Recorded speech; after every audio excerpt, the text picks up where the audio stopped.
The PlayStation was home to some of the most influential racing games of all time, like Ridge Racer, Gran Turismo or Need for Speed. But today I want to talk about a much more niche game of the system. Part of the reason why the game is so obscure is because it was never released outside of Japan. The game I'm talking about is Touge Max 2, and the main reason why I decided to play it in the first place and not one of the other games in the series was because of the visuals, which really clicked with me. And you know what? I didn't regret playing it.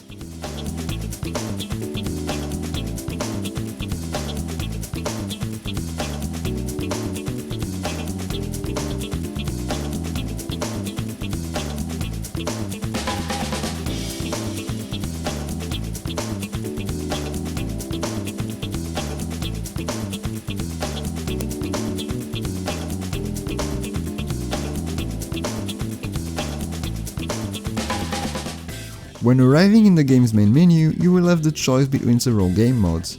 Let's start with School. This mod is a series of various driving tests that will teach you the mechanics of the game.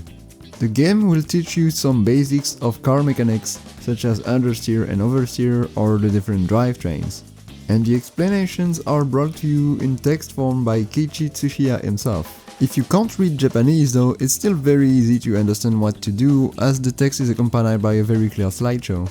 The tests themselves are very easy at the start and then they get harder as you progress, until the graduation exam where you have to race against your instructor. If you win you get his car, however if you lose he'll offer you a sheep. Yes, a sheep.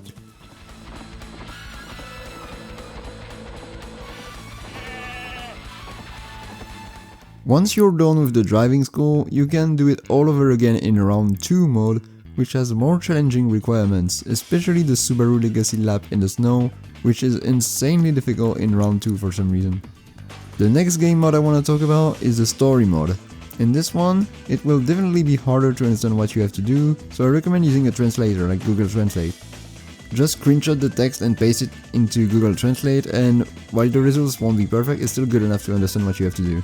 The story mode is fairly short as it only contains 5 missions, but in these missions you'll get to experience some of the wackiest vehicles this game has to offer.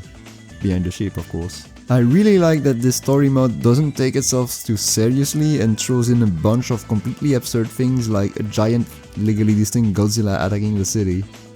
The next game mode, King Battle, is a bit more of a standard arcade progression where you have to complete each track on every difficulty to unlock more tracks, and in the end unlock the final challenge on legally distinct Tsukuba against Keiichi Tsuchiya again. This time he upped his game though. After beating him, the credits will roll and your King Battle progress will be reset as round 2 will start. You keep all the tracks that you unlock though. Last but not least, the time trial is the truly addicting game mode of Touge Max 2. It has 2 sub-game modes. Time Attack, which is fairly straightforward, and Free Run, which lets you free roam on the tracks and explore them, as some hidden spots are usually blocked off. In this mod you can even seek for some extra hidden cars and some of them are really cool. I remember the first time I passed by it, like, without even noticing. I was like, wait, where is it? Where is it? And then I came back at some point and I was like, wait, it's not this, right? And yeah. Speaking of cars, the car list is definitely a strong point for this game. It features a wide variety of Japanese sports cars, a few rally cars as well as some foreign cars like this legally distinct BMW M3 or this definitely not a Corvette C5. On top of that, the extra cars are really wacky and fun. As mentioned earlier, you can drive a sheep, but also a minecart, a tank, a robot, and even an excavator for some reason. All these vehicles make for a total of 60 cars, which is pretty impressive for the time, as only Gran Turismo was able to rival that back then. Especially since the game was released in 1998. The game also features a total of 10 tracks, which consists of a mix of race tracks, mountain passes and rally tracks. And for the time, 10 tracks is definitely pretty good, as it is basically as much as its toughest competitors. And it's not even just 10 layouts, but 10 locations, with several locations having 2 or 3 different layouts available. Speaking of the tracks, let's talk about the visuals, as they are honestly pretty good for the PS1. The amount of detail here is pretty good and the car models are stunning, with full 3D interiors, a feature that we would find a year later in Need for Speed High Stakes for example. You even have some decent amount of car customization for the time, as you can change the color and the rims, as well as decide to keep the rear wing or not. However, this amount of graphic fidelity couldn't be done without a compromise, and as a result, the draw distance in Touge Max 2 can be a bit low compared to the other games of that time period, especially on night crews. The amount of cars that need to be rendered at once in a race is also quite low compared to the competitors, which probably helps a bit to get such a nice looking game to run smoothly. Well, smoothly at 30 frames per second that is. But now let's talk about one of the most important, if not the most important aspect of a racing game, the controls.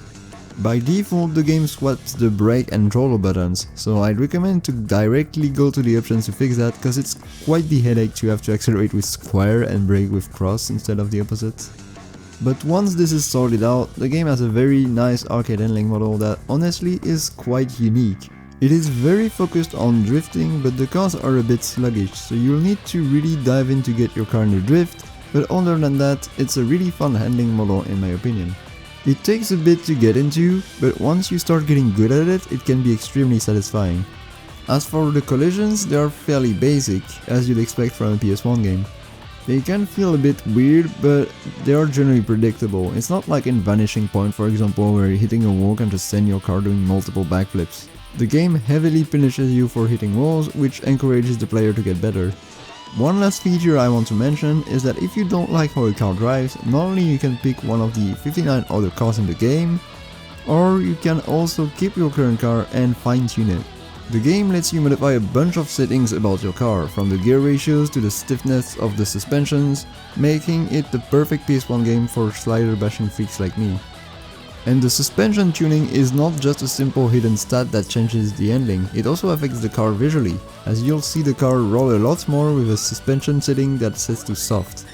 Since it is an arcade game though, it won't really show values and units like it does in Gran Turismo, but just some meaningless sliders that go left or right, which is still more than enough for a game like this to be honest. There is also a drift meter present at all times that keeps track of your drift scores, but it sadly doesn't serve any purpose in the game besides being a number that goes up.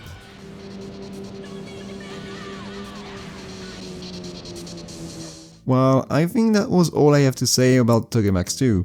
As a conclusion, I want to say that Touge Max 2 is a great hidden gem of the PlayStation that actually brings something new to the table. While the game is fairly short, the amount of content is still great and diverse, and the driving mechanics are unique and fun. If you can get your hands on this game, I really recommend you give it a try. Physical copies can be rare, but you should be able to find it for around $20 US. I tried to find information about the game's reception back then, but couldn't really find anything. Same for the sales figures. So I guess this game is actually a very well hidden gem. Well, that's it for the review, I hope you enjoyed it. On my end, I really enjoyed playing this game and even went through the process of developing retro achievements for it. So if you want to try the game via emulation, that would give you some extra stuff to do I guess. Though I was told that some of my time trials were a bit tough, so up to you if you want to try them.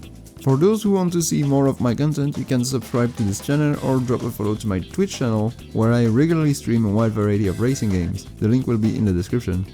I also recently created a new channel where I upload all my speedruns, so if you're interested in that, go check it out.